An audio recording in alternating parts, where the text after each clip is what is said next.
Hello student, welcome to this lecture. In this lecture we are going to discuss energy stored in a capacitor or a conductor. देखिए हम लोग बात कर रहे थे जब कैपेसिटर पढ़ रहे हैं, लास्ट लेक्चर तक हम लोगों ने कैपेसिटर के बारे में डिस्कशन किया, तो उसमें देखा कि कैपेसिटर जो है वो एक एनर्जी स्टोरिंग डिवाइस है और वो कितना अपने में चार्ज स्टोर कर सकता है उसको उसका इलेक्ट्रिकल कैपेसिटेंस बोलते हैं। अब सवाल ये उठता कितना एनर्जी स्टोर कर सकता है उसको हम लोग को क्या करना है, फाइंड आउट करना है और उसी के लिए हम लोग यहाँ पर एक्सप्रेशन निकालेंगे। तो चलिए उसी पर हम लोग बात करते हैं, बट उस चीज़ को समझने से पहले हम लोग को कुछ बातों को थोड़ा सा ध्यान देना पड़ेगा। तो जैसे मान लेते आपने यहाँ पर एक कंडक्टर लिया, ये एक कंडक्टर है, मैंने यहाँ पर देखिएगा कैपेसिटर ऑब्लिक कंडक्टर बोला है, तो मतलब कैपेसिटर बोलो या कंडक्टर बोलो दोनों के लिए सेम ही रहेगा, क्योंकि आपको पता है कैपेसिटर भी एक प्रकार का कंडक्टर ही है, लेकिन ये है कि उसका एक नॉर्मल कंडक्टर से उसका कैपेसिटेंस थोड़ा सा ज़्यादा होता है, थोड़ा क्या काफ़ी ज़्यादा होता है, ठीक है ना। अब ये रहा हमारे पास एक कंडक्टर, इमेजिन करेंगे ये कंडक्टर है, ठीक है। अब अगर मान लेते हैं आप इस कंडक्टर में अगर आप चार्ज ऐड करना चाहते हैं, एक एक करके चार्ज ऐड करना चाहते हैं, तो मान लेते पहले तो ये मतलब न्यूट्रल है, तो यहाँ पर कोई प्रॉब्लम नहीं होगा। पहले आपने एक चार्ज को इन्फिनिटी से लाया, लाके यहाँ जोड़ दिया, तो ये आपका पॉजिटिवली चार्ज हो गया, जिसके कारण इसका पोटेंशियल थोड़ा सा बढ़ गया। अब आप मान लेते हैं इसमें फिर दूसरा जब चार्ज लाने की कोशिश करेंगे तो आपको अब थोड़ा सा प्रॉब्लम फेस करना पड़ेगा। क्यों? क्योंकि ऑलरेडी ये एक चार्ज है, जब आप प्लस चार्ज को इन्फिनिटी से इसकी तरफ लाएंगे तो ये पॉजिटिव चार्ज इस जो एक्स्ट्रा चार्ज को ऐड कर रहे हैं उसको ऐड करने से रोकेगा, रिपेल करेगा। तो मतलब मुझे कोई वर्क करना पड़ेगा। सपोज हम लोगों ने वो वर्क किया कितना, W1, और जिसके कारण चार्ज ऐड कर दिया, जिसके कारण अब इसका चार्ज बढ़ गया और चार्ज बढ़ने के साथ इसका पोटेंशियल भी बढ़ गया। आपको पता है अच्छे से कि हम लोग पढ़ते हैं V इज इक्वल टू क्या लिखते हैं, पता हो अपने पास, यहां से Q/C लिखते हैं। और क्योंकि कंडक्टर का कैपेसिटेंस कंडक्टर के टाइप पर डिपेंड करता है, मतलब C कांस्टेंट है, तो आपको दिख रहा है कि जैसे जैसे चार्ज बढ़ाओगे वैसे वैसे पोटेंशियल क्या होता जाएगा, बढ़ता जाएगा। ओके, मतलब आप जैसे जैसे चार्ज ऐड करोगे पोटेंशियल बढ़ता जाएगा। अब मान लेते हैं आप इसमें फर्दर और एक चार्ज ऐड किए, तो अब आपको ज्यादा रिपल्शन को फेस करना पड़ेगा, क्योंकि इसमें ज्यादा चार्ज है, इसका पोटेंशियल भी बढ़ गया है। तो अब जो वर्क करना पड़ेगा that work will be what, W2। उसके बाद आपने और चार्ज इसमें ऐड किया इन्फिनिटी से, सपोज और चार्ज ऐड किया, तो अब आपको जो अगला नेक्स्ट चार्ज को ऐड करना है उसके लिए भी आपको इसमें अब और वर्क करना पड़ेगा, क्योंकि अब ये ज्यादा चार्ज हो गया है, तो इसमें आपको ज्यादा रिपल्शन होगा। अब मान लेते हैं W3। अब ये बताइए ऐसा करते करते जब आप चार्ज ऐड कर रहे हो तो आपको हर एक छोटे से छोटे चार्ज को ऐड करने के लिए आपको अलग अलग वर्क करना पड़ रहा है। इनफैक्ट ये सारे वर्क धीरे धीरे क्या होते जा रहे हैं, बढ़ते जा रहे हैं। मतलब ये सारे वर्क एक जैसे नहीं है, आपका ग्रेजुअली वर्क जो हो रहा है वो उसमें ऐड होता जा रहा है, और वो वर्क जो है वो एक नॉन यूनिफॉर्म वर्क है। अब अगर मैंने पूछा कि इसको फाइनली आपने मान लेते हैं इसको चार्ज कर दिया और इसमें टोटल चार्ज Q ला दिया, इतना चार्ज लाने पर इसका पोटेंशियल कितना हो गया, V हो गया। अब अगर आपसे पूछा जाता है कि इसको ऐसा करने में आपको कितना वर्क करना पड़ा होगा, तो आप बोलोगे सर इस वर्क को हम लोग लिखेंगे W1 plus W2 plus W3, इस प्रकार से सारे चार्ज को ऐड कर देंगे तो वो चार्ज इसमें स्टोर हो जाएगा। अब आप इमेजिन करेंगे जब ये पूरी तरह से इतने सारे चार्ज को आपने जोड़ा, जोड़ने के बाद ये पूरा चार्ज हो गया, या फिर क्या बोलेंगे हम लोग, एनर्जाइज्ड हो गया। जब एनर्जाइज्ड हो गया मैंने बोला, तो अब आप इमेजिन कीजिए कि यहां से अगर मान लेते हैं आपने कंडक्टिंग वायर निकाल के आपने एक बल्ब लिया और इस बल्ब से आपने एक स्विच जोड़ दिया और इस वाले पार्ट को आपने अर्थ से कनेक्ट कर दिया। अब जैसे ही आप इसमें स्विच को ऑन करेंगे तो देखेंगे ये चार्ज जो है आपका फ्लो होता हुआ अर्थ में चला जाएगा, और जैसे ही इस चार्ज हमारा फ्लो होता हुआ बल्ब के अंदर से फ्लो होता हुआ जाएगा तो आपको तुरंत पता है बल्ब क्या करेगा, कुछ इंस्टेंट के लिए ग्लो करेगा। तब तक ग्लो करेगा जब तक यहां से चार्ज खत्म नहीं हो जाता, और ग्लो करके फिर ये बुझ जाएगा। अब यहां पर बात आती है ये बल्ब क्यों ग्लो किया, तो बोलोगे सर इसमें से चार्ज फ्लो हुआ। तो चार्ज का फ्लो होने से क्या मिलता है, तो ऑब्वियसली एनर्जी मिलता है, तो मतलब इसको एनर्जी मिला, और ये एनर्जी इसमें क्या था बताओ, स्टोर था।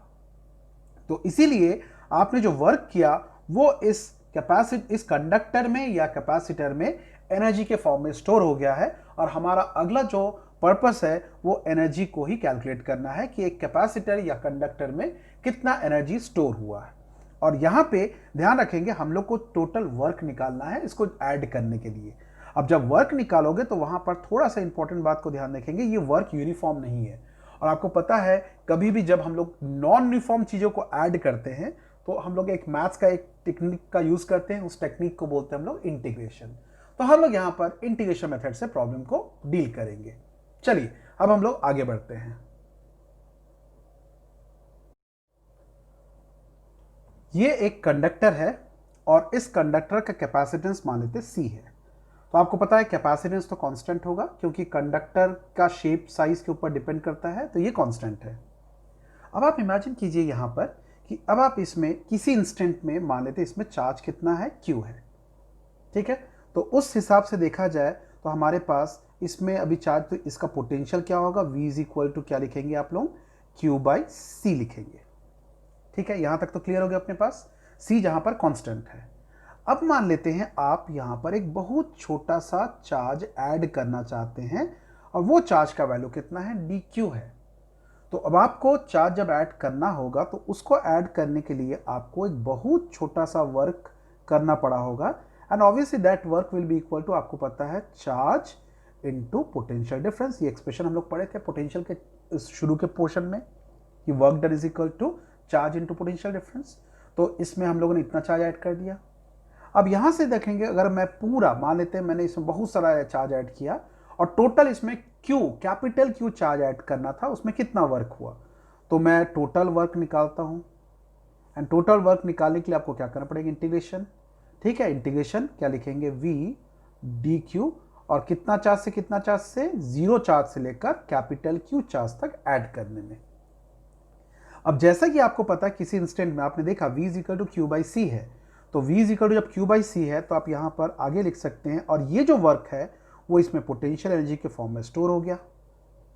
जब पोटेंशियल एनर्जी के फॉर्म में स्टोर हो गया तो यहां पर रखेंगे इंटीग्रेशन 0 से लेकर Q तक, और V के जगह लिखेंगे आप लोग Q/C dq, ठीक है। अब ऐसा जैसे किया आपने तो यहां से this potential energy will be equal to, अब देखिएगा C तो कांस्टेंट है तो 1/C को बाहर निकाल दीजिए, Q का इंटीग्रेशन हो जाएगा, Q dq का इंटीग्रेशन हो जाएगा Q²/2, लिमिट ले लेंगे हम लोग यहां से कितना, 0 से लेकर कैपिटल Q तक। जैसे आपने किया तो इसके आगे क्या हो जाएगा, अब आप देखेंगे कि आप लिमिट रख दीजिए। लिमिट रखने पर देखिएगा जो पोटेंशियल एनर्जी के जो हमारा एक्सप्रेशन आएगा वो आ जाएगा हाफ, आ जाएगा Q²/C। तो ये हमारे पास एक एक्सप्रेशन आ गया। इसके अलावा भी कई सारे एक्सप्रेशन हो सकता है, जैसे आपको पता है Q is equal to CV होता है, तो हमारे थे Q इज इक्वल टू, अगर मैं CV वाला एक्सप्रेशन को यूज करूं तो यहाँ पे C²V² होगा, जिसके कारण आपके पास एक और एक्सप्रेशन आ जाएगा U is equal to half CV²।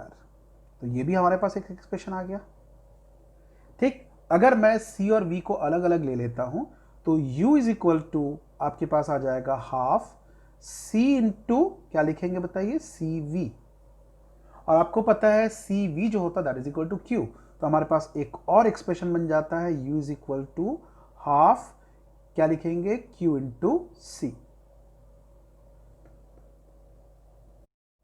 तो यहां से आप देखेंगे क्या बन जाएगा, ये CV² का CV, तो CV बन जाएगा Q और साथ में ये हो जाएगा V, तो हमारे पास एक और एक्सप्रेशन बन जाता है।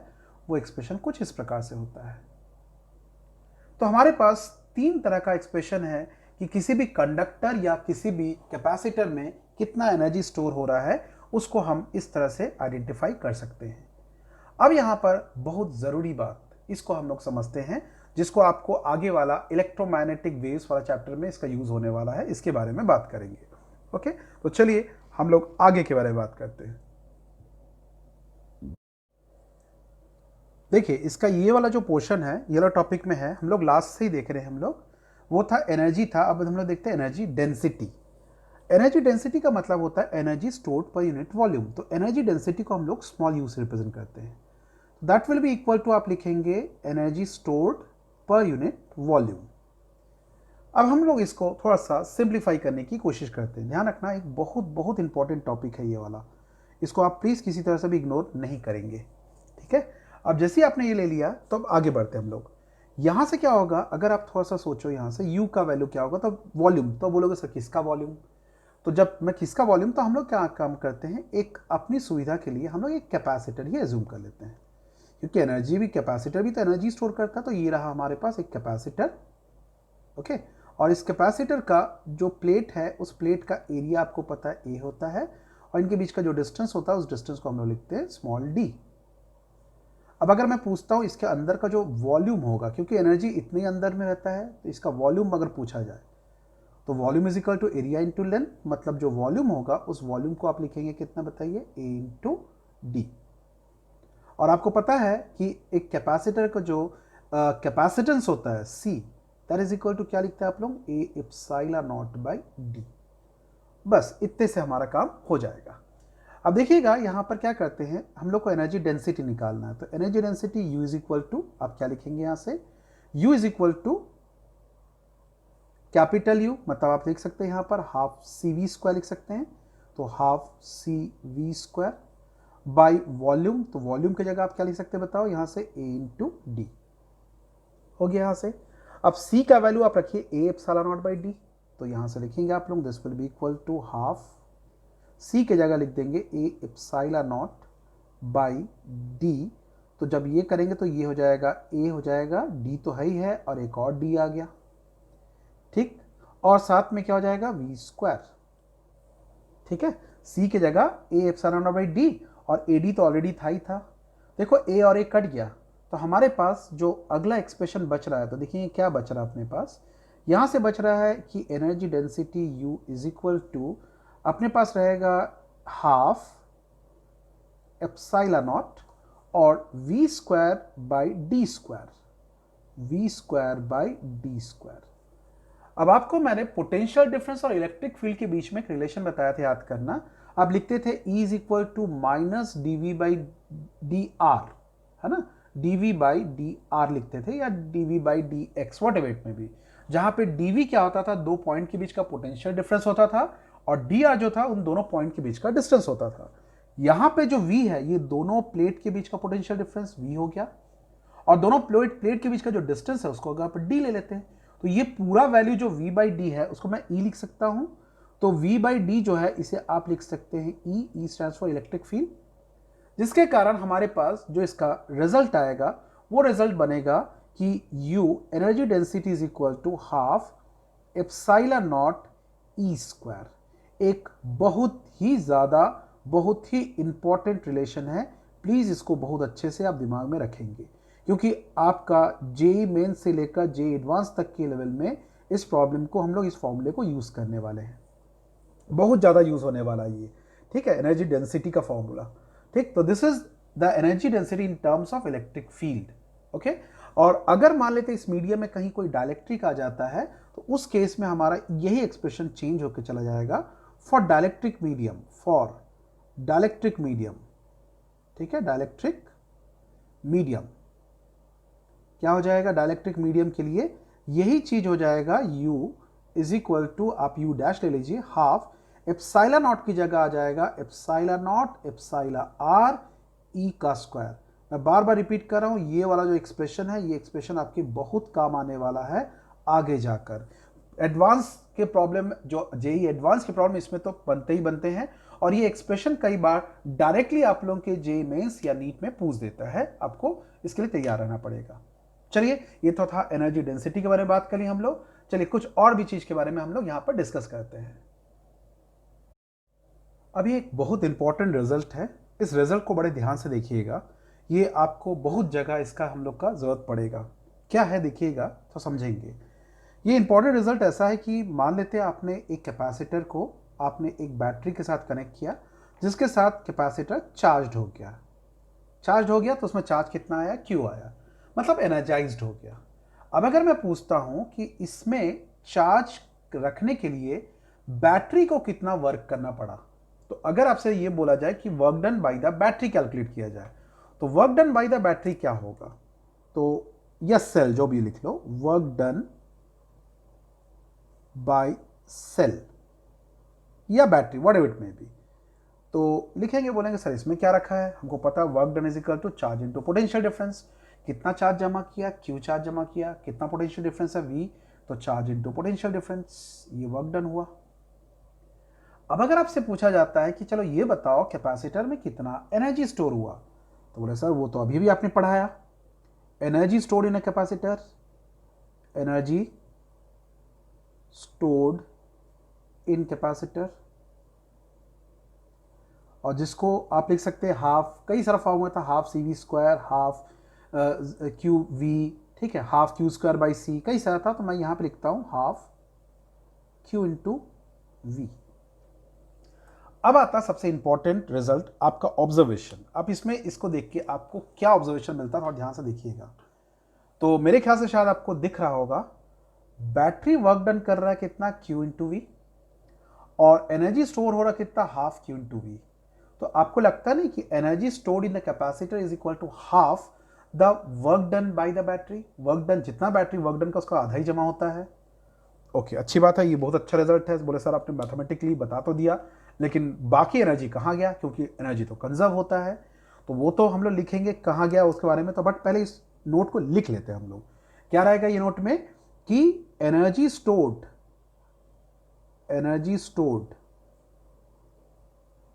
ठीक है, is equal to half work done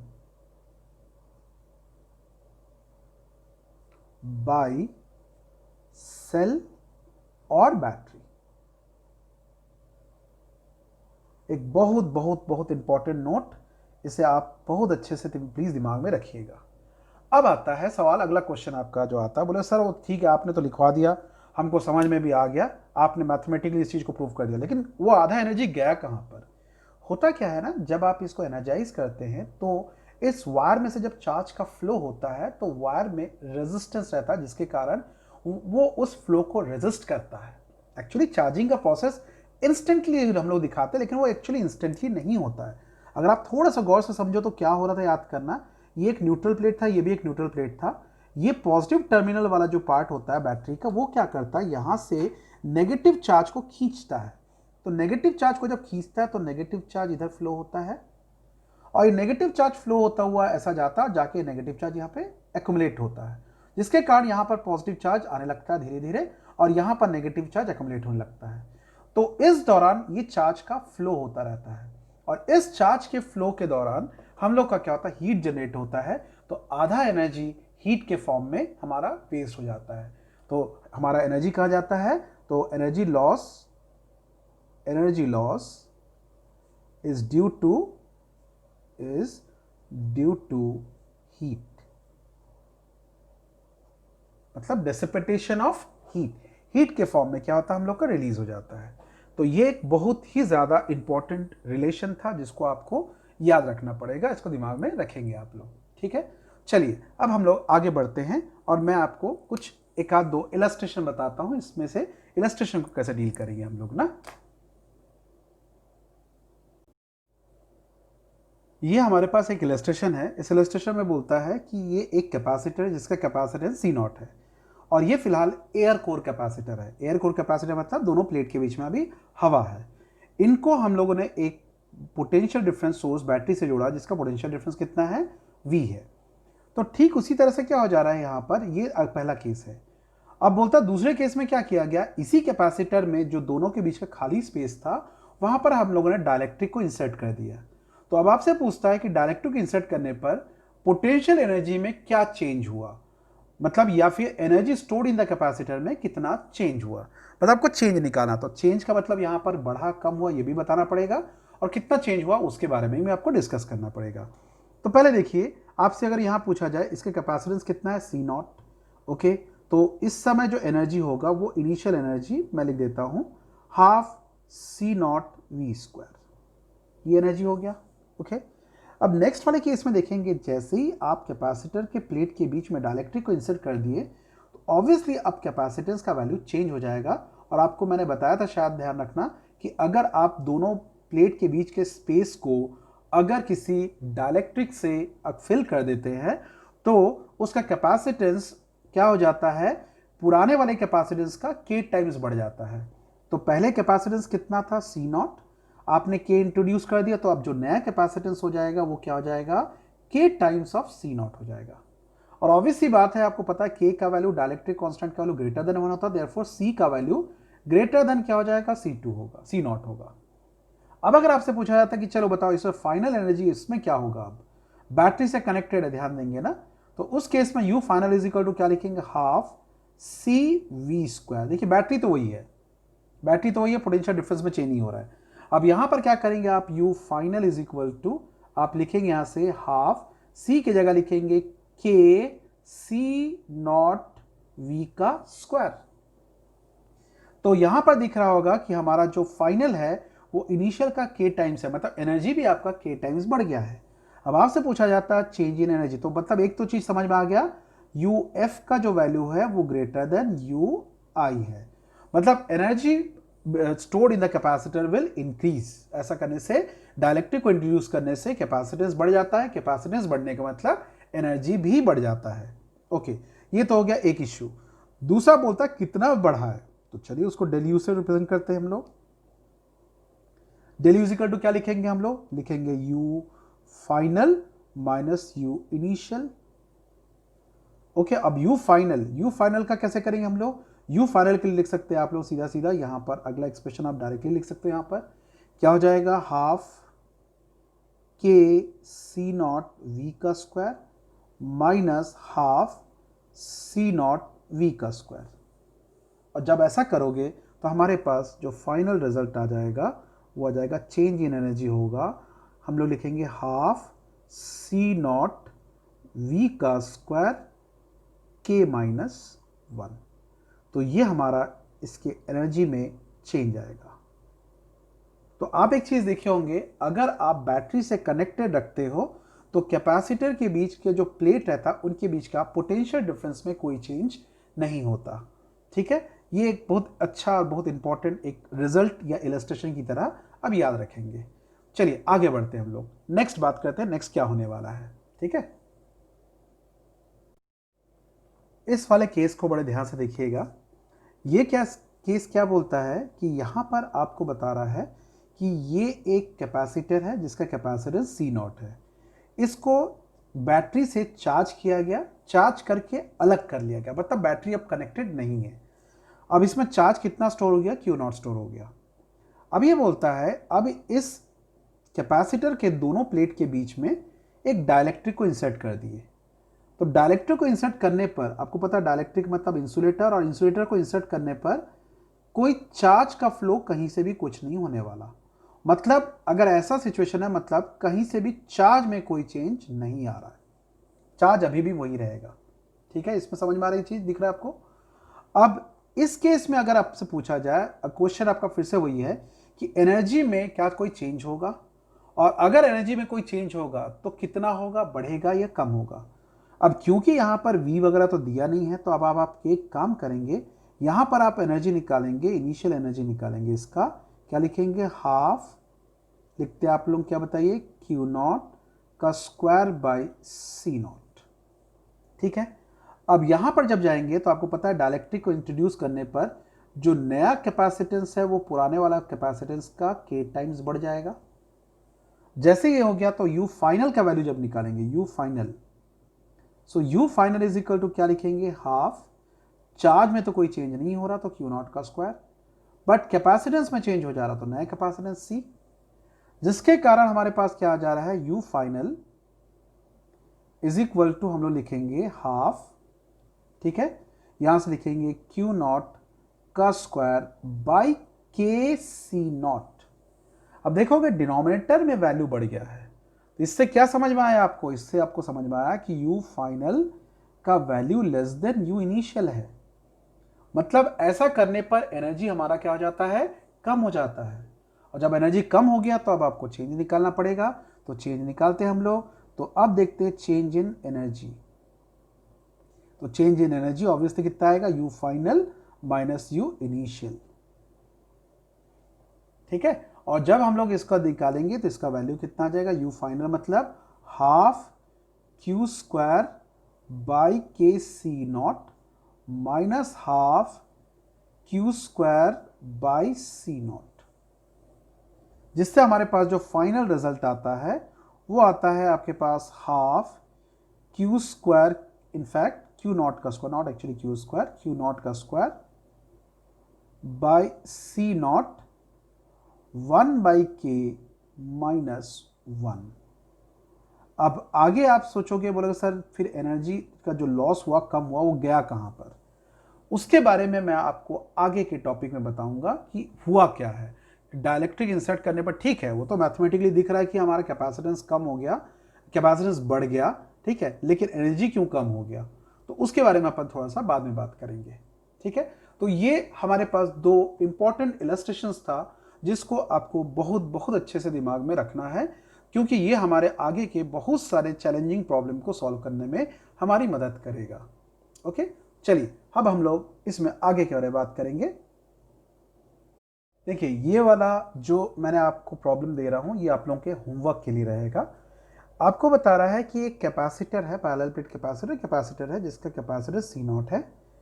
इसको एक potential difference source V naught से कनेक्ट किया गया और आपसे बोला जा रहा है कि अगर इस सिचुएशन में यहां पर इस कैपेसिटेंस का वैल्यू आपको दिया है सी नॉट, इसका जो पोटेंशियल डिफरेंस है दोनों प्लेट के बीच का वो वी नॉट, इसके अंदर जो इलेक्ट्रिक फील्ड बन रहा है वो है ई नॉट, इसमें जो चार्ज जमा हुआ है वो है क्यू नॉट, और फाइनली बोल रहा है इसके अंदर जो एनर्जी स्टोर हुआ वो यू नॉट हो गया।